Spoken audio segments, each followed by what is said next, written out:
Welcome to the Distinguished Podcast, produced by Boston University School of Hospitality Administration. I'm Arun Upneja, Dean of the School, and I'm pleased to welcome our guests, Hilina Ajakaiye, Executive Vice President of Greater Boston Convention and Visitors Bureau, and Colette Phillips, CEO and President, Chief Strategist, Visionary of Colette Phillips Communications, Incorporated. Welcome to Shaw. Thank you. Thank you. In their roles, Helena and Colette have been instrumental in the rebranding of the Greater Boston region. In this podcast, we're going to talk about their roles in this rebrand and what the changes say about us, the people of Boston, and the city, which is both historic and modern all at once. This change is monumental because it symbolizes a new way to view Boston by focusing on diversity and inclusivity while keeping the city's rich history as part of the picture. So let's start by each of you telling a bit about yourselves. How are you each involved in these efforts? I'm going to start with Helena. You started at what was formerly known as GBCVB and now Meet Boston at the start of the pandemic. So tell us about how, in your new role, you went about repositioning Meet Boston's role in Greater Boston alongside President and CEO Martha Sheridan and the Board of Directors. Thank you so much, Dean. It's a pleasure to be here. And I think as I think about hearing you say the Greater Boston Convention and Visitors Bureau, and now fast forward 2 weeks young into launching what we know to be Meet Boston, is an exciting time to be. As you said, I joined the organization in 2020 at the heels of the pandemic and social unrest. And we had an opportunity, and we continue to have these opportunities to tell a different and a more authentic story about the city of Boston, the people that live in it, and the fact that we have 23 neighborhoods and an incredible Greater Boston and Massachusetts surrounding. So in our role in telling the broader story, you were part of our Rebrand committee. We thought about how do we tell the authentic story of the people that live in the city of Boston, a majority minority city. And we've been partnering with some incredible people throughout the city, including the leadership in the mayor's office, Colette Phillips Communications, who's here with me, and Proverb Agency to talk about how do we do this. And we've taken that momentum of telling an inclusive story, and now we have rebranded so that we become that organic kind of momentum of, yes, the old Boston, but there's a lot of new things happening here. We want to tell you about it, and we want you to experience it with us. That's fantastic. That was an amazing process. I really enjoyed. So thank you for getting me involved in the process of that rebrand. So Colette, you've earned multiple descriptors: cultural change catalyst, DEI pioneer, innovator, serial entrepreneur, and the list goes on of your contributions and achievements. In addition to your position as president and CEO of Colette Phillips Communications, you are the founder of Get Connected. I'm interested to learn more about Get Connected and how the organization increases discourse, builds partnerships, and catalyzes innovation. Thank you, Dean. I am delighted to be here and to tell you more about Get Connected. Get Connected was founded 15 years ago. It's hard for me to even comprehend that it's been 15 years since I basically founded Get Connected. And the purpose and the mission of Get Connected is really about cross-cultural interactions, networking, business and career connections. I found that Boston has been a city that operated in silos. You have people of different cultural backgrounds, but only within their respective communities. And I wanted to create a place, a venue, where people of all cultural backgrounds could come together, could get to know each other, can build relationships that in itself would become opportunities. Because at the end of the day, people do business with people they know, people they like, people they trust, and people they feel have value to add to them. And the only way that's going to happen, it's not going to happen on LinkedIn. It's not going to happen on Facebook. And I love social media. but it's going to happen when people connect with each other in an authentic way, face-to-face.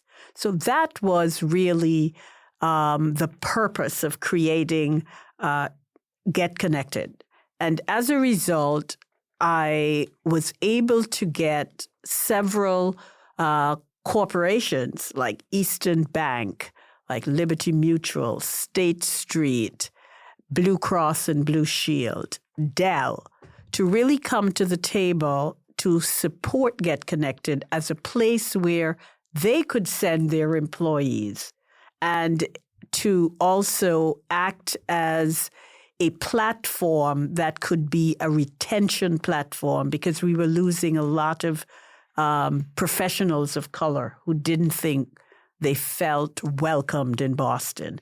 And that really is the story behind Get Connected. And it continues to be a place that basically celebrates, amplify, elevate, and bring people together to break barriers down, build bridges, and break down barriers. So I'm very proud of Get Connected and the fact that after 15 years, it continues to be such a major factor with regards to diversity, equity, and inclusion in the city of Boston.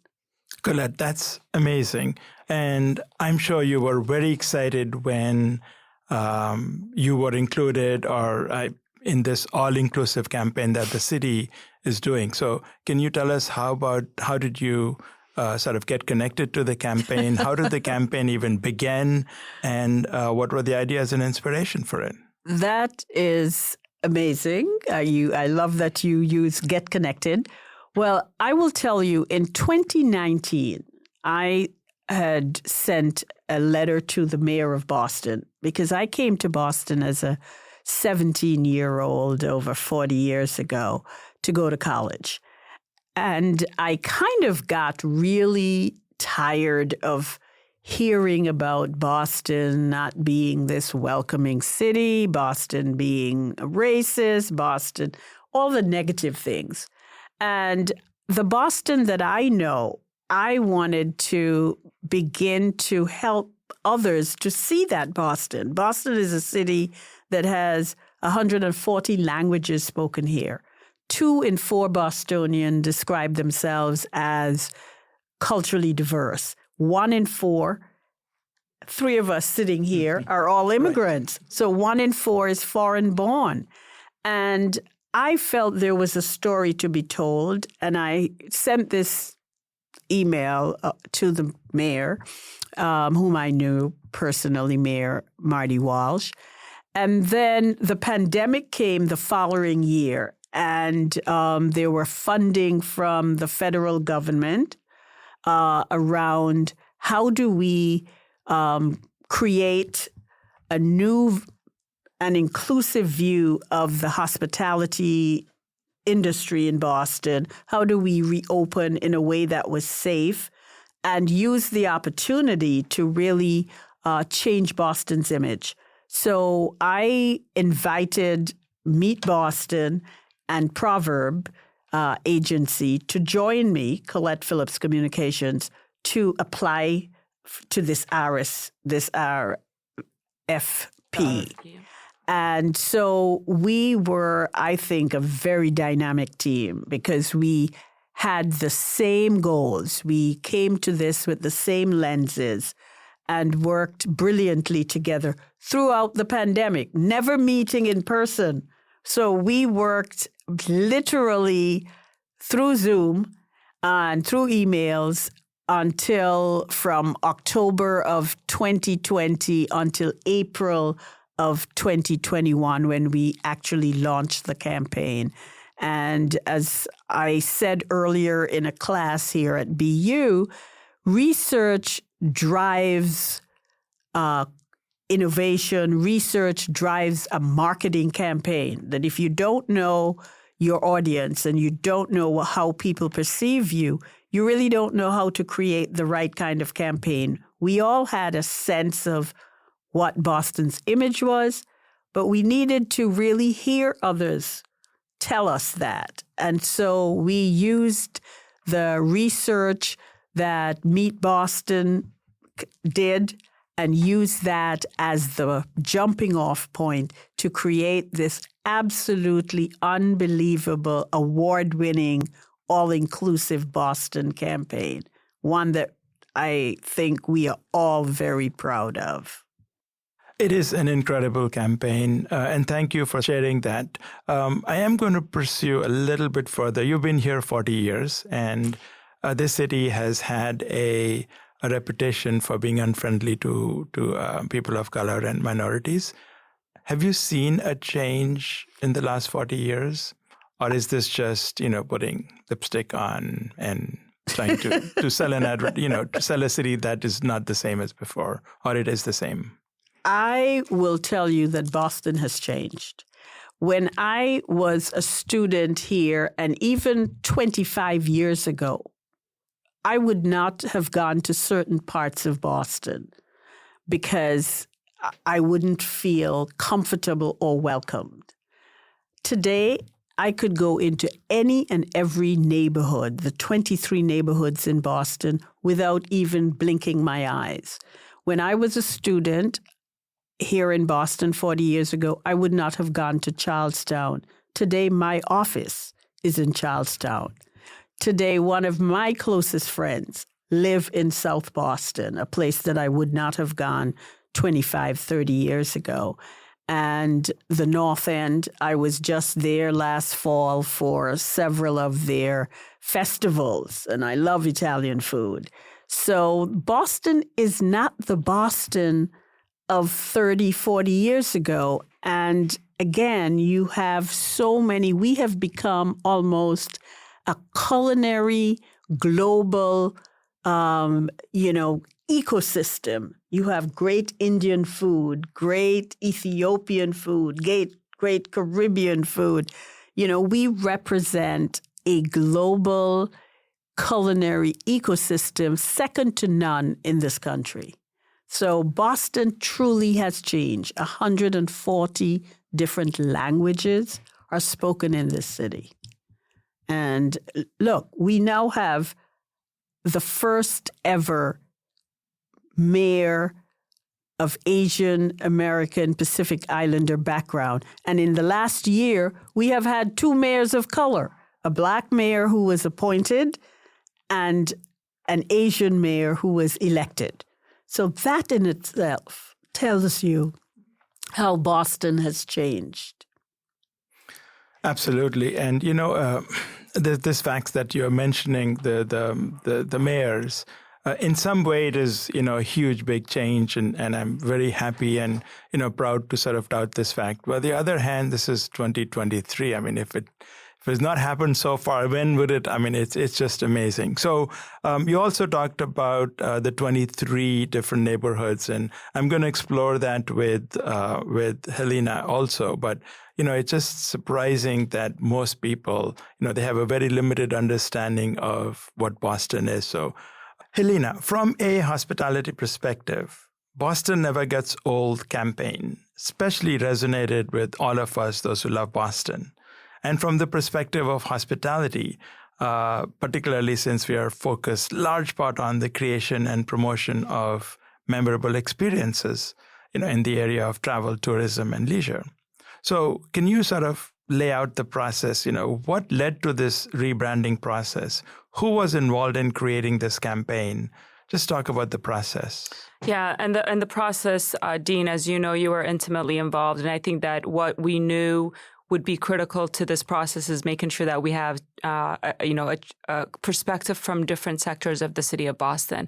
We knew that academia was important. We knew that the arts were important. We knew that sports were important.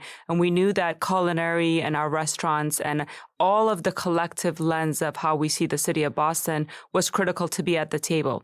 We started this journey of wanting to change our name tactically from the Greater Boston Convention and Visitors Bureau to Meet Boston, and really playing on that exact thing of, hey, listen, you may think you know Boston, but really meet Boston. And so when we sat down, I believe we had over 24 committee members that you were on to sit down and listen to agencies that would help us re-articulate who Boston really is. And we had about 24 RFPs come in. We went down to 14. We went down to 8. We went down to 4. And then we went down to 1.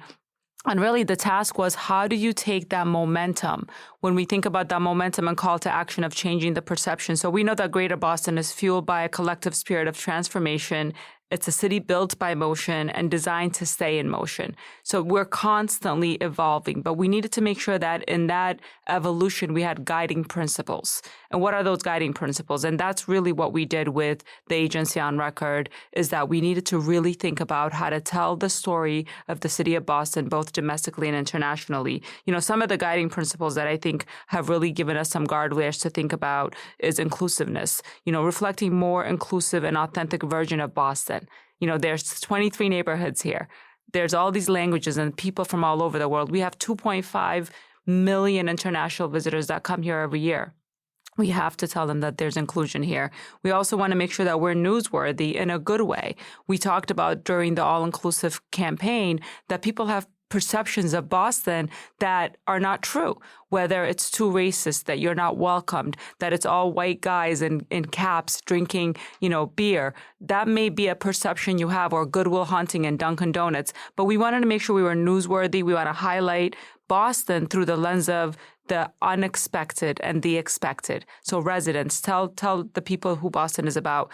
In addition to that, we talked about, you asked Colette earlier, an important question. Has there been change in the last 40 years? I would venture to say I've been here in the city of Boston since 1987. There absolutely has been, because of the work of incredible partners like the city and Colette, and now Meet Boston taking this. So that idea that we're constantly in motion. Boston is an ever-evolving experience that's always in season. So there's always something going on here, and we want to highlight that. And then the pillars kind of want to make sure also that we don't there's no erasure of history, right? Our history is who we are. So historically, we want to celebrate Boston as a history maker, an invention or an innovator of the past, present, and the future. So there's this kind of idea that we need to ditch the past in order to get to the future. It's really making sure that there's a balance of acknowledging who we were, who we want to be, and where we're going. So we want to make sure that we do that with the guiding principles. And then the last couple that I'll mention to you is, transportive, challenging people to go beyond the known, experience the culture. We talk about not staying in Southie or not staying in the Seaport. We want people to go to Roxbury. We want people to go to Dorchester, East Boston, and experience the 23 and a half neighborhoods in the city of Boston. And be proud of that. That's our last guiding principle. Be proud of all of the different things and embrace the unique Boston that we all know. The soul of the expectations and the explorations is critical to how we market Boston. So as a destination marketing organization, those guiding principles, really the ricochet of what all-inclusive has started, still continues to, I think, vibrate through the city of Boston. So we'll kind of integrate it in everything that we do.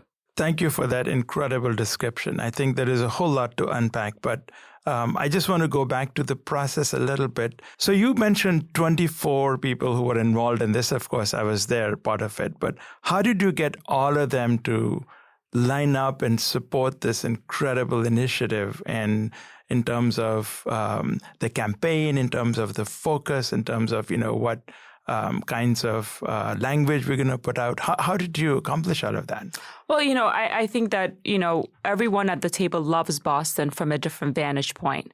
But at the end of it all, we all loved it for what it is. So whether it was academia or whether it was music and nightlife or arts or hoteliers that were at the table, there were restaurant owners. At the end of the day, for us to be able to re-articulate the story is that we couldn't do it without the perspective of what was important to a wide range of audiences. So I know you were in the room, and I'll kind of, with, a level of confidentiality, we had some tough conversations in that room about what should be the campaign, what should be the voice, what should be that kind of balance of rethinking the brand, and how do we tell an agency on record to articulate that? We, for example, had Ed Kane from Big Nightlife at the table. What's important to him is nightlife, right? It's all to drive visitation. It's all to give that, kind of interesting perspective and what visitors would look for and what residents would look for. But we also had folks that were in the room that were restaurant owners like Nia Grace, We had Catherine Morris from BAMS Fest. And we also had, folks that are restaurant owners. We had hoteliers in there. We just had a great hotel open in the Seaport called Omni. And his vantage point of why the Seaport is important was completely different. So I think that the process was definitely representative of the different stakeholders in the city of Boston, but the call to action was how do we come up with a good story for the city that we love, and everyone had that in common. You mentioned that you officially launched it 2 weeks ago. So what has the feedback been since you have launched it 2 weeks ago? Yeah, the feedback has been incredible. I think that, a lot of consumers, both, internal to the city of Boston and really residents, it starts with the pride of the residents. The feedback has been, okay, we feel and we see that there's a momentum to do something different and that you're exposing a part of Boston that's inclusive, that wider lens of really looking at everyone that is a part of this story. One thing that we have done in the last, I would say 3 years is really partner with incredible people that are within the neighborhoods that are real people. So when we went to launch our campaign and our brand in New York a couple of weeks ago, we brought some critical stakeholders with us to the biggest stage in launching a brand, which is New York City. And we had folks that were in the arts and culinary and talking about the same Boston. We had, Imari Jeffers from Embrace Boston talking about that incredible momentous installation of the first monument on the oldest park. We had, Douglas from MEDA. We had Tiffany Faison. We had proteges of Rob Black doing live murals of what they felt like Boston's new momentum is. I don't like to say the new Boston. I feel like we're always uncovering the Boston that a lot of folks have always worked hard to uncover, that joy of that we're all here and we're all creating a history that is positive. So that's what we've been doing, and the feedback has been incredible. People want to come to Boston, and that's the goal of this rebrand and this campaign, is that we want to drive visitation to the city of Boston. Excellent. Now that brings me to the next question, which I'm going to ask Colette in a moment, but let me ask you, how do you measure the success of this campaign?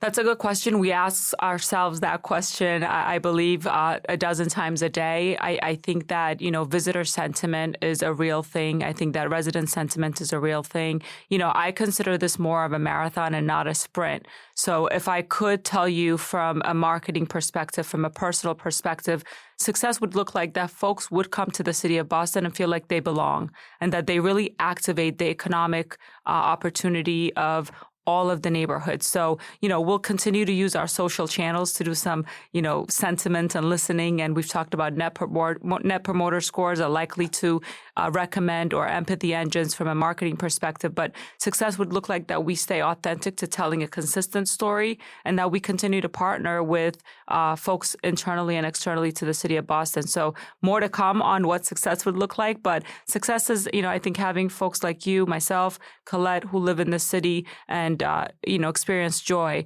and that are diverse and that are here making a great life for ourselves, both professionally and personally.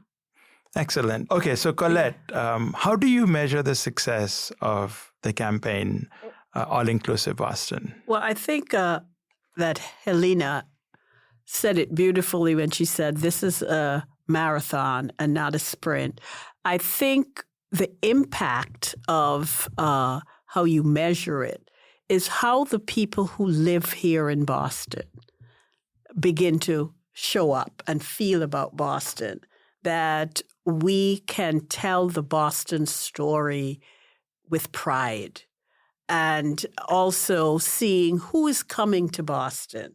I think pre-pandemic, Boston attracted lots of people of color that came through Boston. They went to the Cape, they went to the Vineyard, they went up to New Hampshire, but they weren't specifically coming to Boston. Now, with this new campaign, we will see people coming to Boston. They become our goodwill ambassadors, if you will. And I think that the intersection of the all-inclusive campaign and Meet Boston is brilliant because what it does is that it is saying to people, maybe you don't know Boston the way we know Boston. So we basically are introducing you, as Helena said, not to the old Boston or to the new Boston, but to the Boston that is continually evolving. Boston is a place where revolution took place.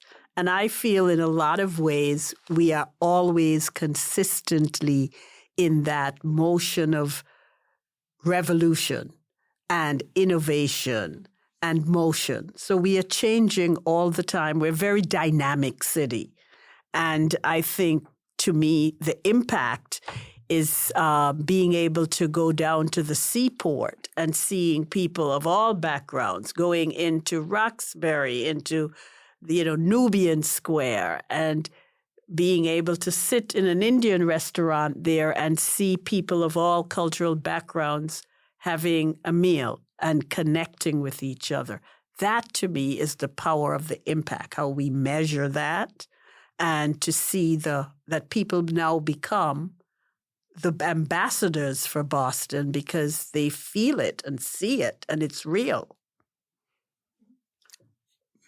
I just love one thing that, many things that Colette said, but one thing that is a true measure of how we continue to kind of amplify this momentum is how residents show up in their own city. I often say people want to go where they feel welcomed. We have, so many opportunities to amplify the fact that folks don't need to come through Boston and go to Martha's Vineyard every summer. And I love that, how residents show up on a daily basis, 365 days of the year. People are watching. So we need to work from the inside out and get the folks that are outside to come in by the joy that we kind of exude. And I can't wait to do that. Yeah, there's so many different themes. I really enjoyed Boston is a city of revolution, innovation, and it's perpetually in motion. Obviously I'm biased, but the fact that there's so many universities here, world-class faculty doing incredible research, and all the young people that are here studying, that kind of brings a vitality to Boston that's very difficult to find in other cities. So when I'm listening to the both of you talk, there you're hitting on so many similar themes of diversity and inclusion, and this Boston that is perpetually changing, and it is friendly and it is inclusive in all these neighborhoods. But yet we do have these two distinct campaigns, one from the city of Boston, one from Meet Boston. And this is for both of you, do you see any synergies between the campaigns? Are they connected? Do they have the same underlying concepts, or are they focused on different constituencies, and hence they have they speak different languages? I would say that the intersectionality of those two campaigns are definitely synergistic, simply because they build on each other. The all-inclusive campaign really is giving you a message that people probably don't know, that Boston has all of these culturally diverse people of immigrant background that lives in the city. We are a center of innovation and academia and technology and life sciences. So we are constantly attracting people from all over the world, which makes us a center of innovation and diversity. So there is that aspect. And then on the Meet Boston is literally building on the all-inclusive Boston. And even though the Meet Boston might be focused in some ways externally to bring more conventions, bring more visitors, bring more meetings to Boston, we want, when people come here, that they experience the Boston that you and I and Helena and Bostonians experience. So they get to experience Boston Like there is a travel group that says, live like a local. So we want our visitors, when they come here, to feel like a local. Like, wow, I didn't know this about Boston. So that's why I think these two campaigns intersect, because they're also built on research. Research drives creativity, innovation when it comes to a marketing campaign. So I think that to me, is the strong foundation and pillar that helps to make these campaigns blend. I couldn't agree more. I think that the power of intersectionality, the power of running parallel tracks, and also connectedness, right? While you think about the momentum, as a destination marketing organization, we are on this momentum. And really, it takes everyone to beat the same drum or to play their part in this chorus, in this choir that we are, if I dare use an analogy. We all need to be in this choir, striving to play the same song.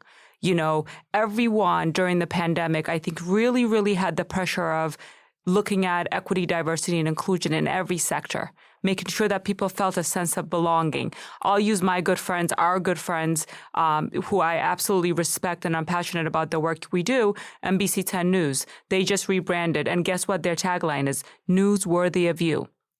Everyone wants to be highlighted in a good way. Everyone wants to be spoken in a good way. So I think that when you think about the campaign that the Red Sox Foundation did, where, there was definitely a kind of surgence of looking at sports in the city, specifically, baseball. So I think that I see everyone as part of this incredible choir. And so there's no you do it, start, stop. I'll take the baton and run. We're all running in the same direction. So we're all part of this choir. Everyone needs to play their part. We're not going to start and stop anything. We're going to keep building together. We'll keep going back to each other for some advice, but there certainly isn't like I do it by myself. And we're grateful that this started, 3 years ago with the all-inclusive campaign, but that momentum is palpable. We're all doing it in different sectors, but definitely in this industry. And this, again, is for both of you. For many years, Boston marketing was focused on Faneuil Hall, the Freedom Trail, Beacon Hill, USS Constitution, and other similar historic landmarks. It seems that with the current repositioning of Boston, it's more about the neighborhoods and the diversity of people and experiences that one can discover in Boston. So for each of you, how would you describe Boston today to someone who's visiting our city? I mean, I'll kind of parlay a little bit from the neighborhoods angle is that, I think I would describe Boston as a place where there's something for everyone. There truly is. And we, Colette talked about it earlier, the amount of languages and people that are here, the fact that it's a majority minority city.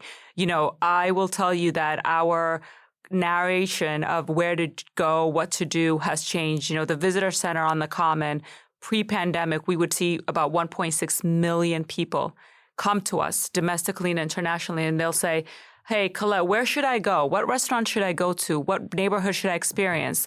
And post, I think, our campaign, post the pandemic, post all of this incredible work that we're doing around inclusion in neighborhoods, we're telling people to go to different neighborhoods. I'm not just saying go check out Faneuil Hall. I'm telling them to go to Park 54, to go to Zaz, to go to, Daryl's Corner Bar. Corner's Bar and Kitchen. So I think it's also wayfinding. It's also making sure that from a staff perspective, we're making sure that we're cognizant of how to be a wayfinder, how to be that gateway to the feeder market, the neighborhoods. We also have a visitor center on wheels. That was one thing that we knew, that a lot of this visitor information could not get to the corners of our neighborhoods. So now we have a visitor center on wheels. The same thing that we do at the brick and mortar on the Common, we do within this large scale. And we're getting into neighborhoods because knowledge is power. This is the third largest economic development engine. And so every business, every human, every culture should be a part of that choir. They should play a part. And so I think it's an exciting time from that perspective. I would tell people, don't blink, don't miss it. There's a lot of joy, a lot of fun happening in the city of Boston, not to mention all the things you talked about around education and academia and the best life sciences and health centers. Love it. How about you? How would you describe Boston? I would say it's not an either or. It's just more of a broader pot to choose from, if you will. And you can go to Faneuil Hall and you could go to Castle Island in South Boston. You can go to Nubian Square or JP. You can have great seafoods at one of the traditional seafood restaurants, but you can also have great seafood at one of the local restaurants in Boston, local ethnic restaurants. Yeah, like Pearl. Which we love. Or Flames, which is Caribbean, or Blue Nile's, Ethiopian restaurant. So I would say that imitation is the best form of flattery. And we had a reporter here from England who said the reason why she came to Boston and contacted me wanting to do a story was because London is very much like Boston. You have all the old traditional, the castles and the this and the that and all the same things that Boston has. But London has also changed, and it's changed because of the diversity, the Asian population, the Caribbean population. And they wanted to come here to see how Boston was doing with its all-inclusive campaign. And can this campaign be something that they could take back to London to say, we don't need to change and tell people don't go visit Buckingham Palace. You can still visit Buckingham Palace, but you know what? You can also go into the West End, and you can go into the areas where there is great Indian food and great Caribbean food, and experience London as a global ecosystem. And I thought, wow, the fact that she was here to learn from us is in itself, evidence that the campaign is already successful. All Londoners are welcome to Boston. Yes. Yes. So, a question to each of you. What do you love about Boston? And tell us about your favorite place to go hang out for some time, as long as you don't mention Faneuil Hall or Freedom Trail or one of those regular, which all of us know about. So what do you love about Boston, and a favorite place to visit and hang out? Yeah, I mean, I'll bring it back to kind of, I think, when I first came here in 1987 as a 12-year-old girl who didn't know English. And my solace was, sitting on the Charles River and watching BU students rowing. It gave me peace. It was simple. It didn't cost me any money. And I still find myself going back to kind of that space of just sitting on the lawn and just looking at students. I came here to go to school, so the academic environment really excites me. And, that's where I go to kind of think and to kind of read and to be with the nature. We talked about earlier that we have water spaces here. And for those folks who love water, you can sit by the Charles River and do a lot of reading, a lot of reflecting. So that's my solace. I do it now with my 12-year-old and 16-year-old. But, I'll leave it there. There's too many places for me to choose one, but I'll stick with that one. I love that. Right by the Charles River, next to the BU Beach, next to Boston University. Yes. Yep. Amazing place to sit and relax. Yes. Thank you for that. And Colette, how about you? Well, for me, I have to say what I love most about Boston is the ethnic cuisine. I actually have created an annual event called A Taste of Ethnic Boston, because we want to celebrate the diversity in the culinary ecosystem and introduce it to people. When I think of Boston and the food, that's my favorite, the ethnic food that's my favorite, I think of the late Anthony Bourdain. There is no better way to learn about culture than through people's food, because the food tells you a lot. You can learn from the food. And the other thing that I like about Boston is a really strong music town.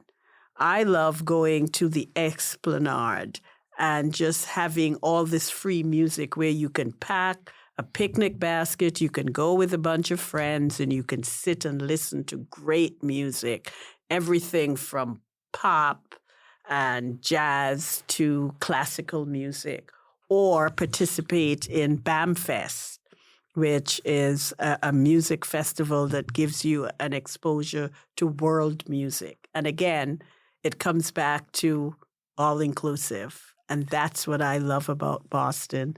The Boston I love is all-inclusive in its food, in its music, in its people. And that's my Boston. Fantastic. On behalf of everyone at the School of Hospitality, all the faculty, staff, students, and our amazing producer, Mara Littman, I thank you for coming and spending so much time at the school and for recording this podcast. Thank you for having us. Thank you so much, Dean. And thank you, everyone, for joining us today. Special thanks to the team who produces this podcast, Mara Littman, Andy Hallock, and the entire team at Boston University School of Hospitality Administration. To keep up with distinguished podcasts, be sure to subscribe wherever you listen to your favorite podcast. You can also learn more about our undergraduate and graduate programs at Boston University School of Hospitality Administration by visiting bu.edu/hospitality.